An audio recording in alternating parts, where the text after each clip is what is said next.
A person accused to be confronted by the witness against him or her, just like the teacher came to the principal and she was able to confront me and I was able to confront her. One time a parent complained about me about something, a kid, and the mother went to the principal. So the principal said, I'm not even going to listen to it until the teacher comes. And the mother said, I don't want the teacher here. He said, then get out. He said, and I asked him, why did you do it? And it was a nothing thing. It was something stupid. I don't even remember what it was. And he said, you're entitled to be faced by your accuser. And the principal ran the school like a government.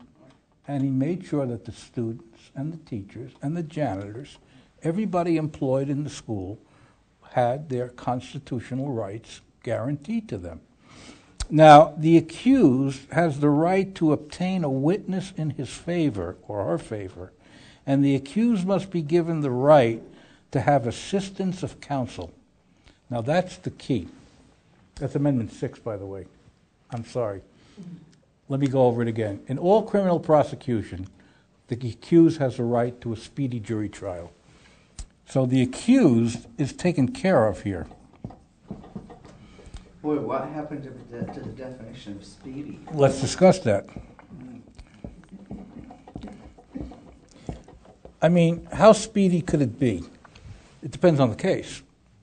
Now, they can't let somebody wait 2-3 years before they bring them to trial.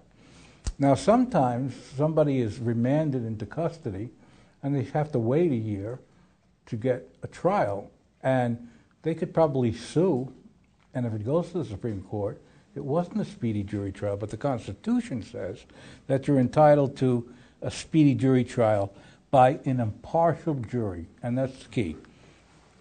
And this is the hardest thing to get. A good lawyer has experts that are experts in picking juries. They pay them like researchers, and they know, they examine the case, they examine the people, they examine the community, the feeling of the community, what it is, conservative, liberal, anti-black, anti-white, whatever. And they they tell the lawyer how to pick a jury that would benefit them. And the big law firms who have the money will always hire experts. And you see on TV or in your own life, somebody will call an expert to refute the other person's testimony, especially if it's a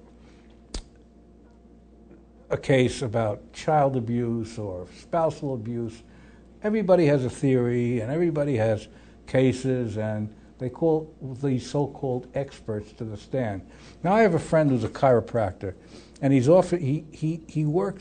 closed his office, and he became an expert in the field.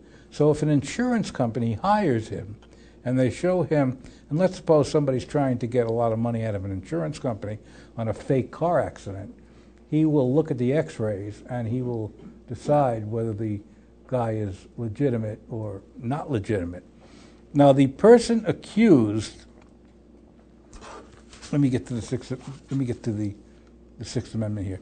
The person accused to be confronted by the witness against him or her. I told you that. The accused must be given the right to have assistance of counsel. So the accused has to have a lawyer. And they always tell you, you're entitled to a lawyer. If you can't afford one, the court will appoint one to you. But two things happen. Sometimes, in some communities, the judge in court will order top lawyers to give 1 day a week pro se or free. And if somebody is in court, they could assign that lawyer to that person, and he has to work for free. It's kind of giving back. If he doesn't get that, there's legal aid. Now let's talk about legal aid. What is it? What is legal aid? They're lawyers that do what? That work for people that can't afford to hire an attorney. And usually, the legal aid lawyers, except for the ones that are really dedicated, are basically starting out in the legal aid system and working their way up, whether it's to their own practice. It's kind of like a training ground. And they get lawyers that really aren't matches for top prosecutors or top, defense lawyers, whatever. And the accused has the right to obtain a witness in his or her favor to refute anything that the other side says. The accused must be given the right to have counsel, which I said. And again, the court must pay if the accused can't afford one. Now, there was a very, very famous case in 1961, and it was Clarence Earl Gideon versus the Supreme Court of the United States. Like I said, knowledge is power. Listen to this case. This is amazing. Clarence Earl Gideon was a career criminal, petty thief. He lived in Panama City, Florida, which is, I think, in the panhandle of Florida.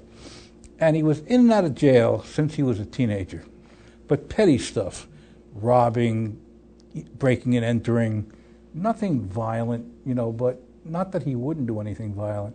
But in the last, when he was like 58, he broke into a pool hall and broke the cigarette machine and the, I don't know if it was the candy machine or one of the vending machines, and he got $167.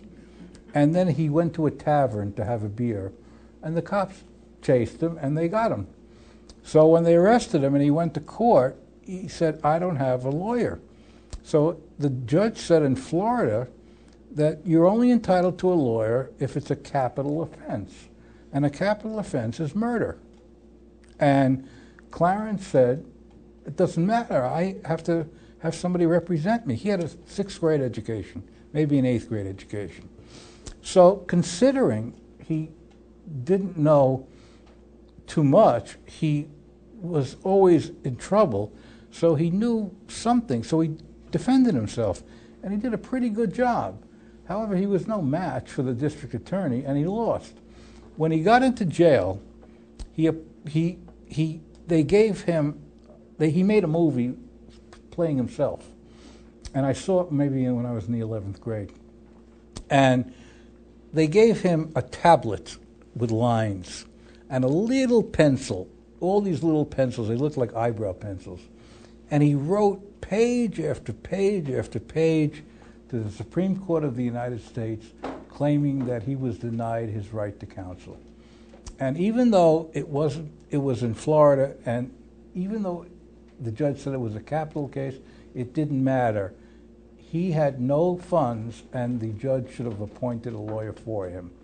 And the lawyer and the Supreme Court heard his case and overturned the judge's decision, and there were 949,000 cases like that in the United States.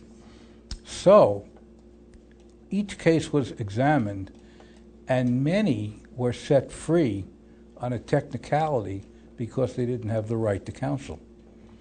And Gideon, again, power, knowledge is power. He was a guy who was a petty thief, basically illiterate, but knew the law, and it was just by luck that the Supreme Court, they got this brief from him. It looked like a kindergartner or a 1st grader writing all run-on sentences, misspelled words, the letters were backwards, he was dyslexic. But they got the gist of, and paper after paper after paper, he must have had a book of letters that he wrote. And the jail sent him out, and they heard his case, and they immediately reversed the decision, and Gideon went free. And again, I told you, 949,000 cases across the United States. Did it take? It took them only 3 years. That's the most amazing thing. They heard the case quickly, because when he was convicted in a federal court.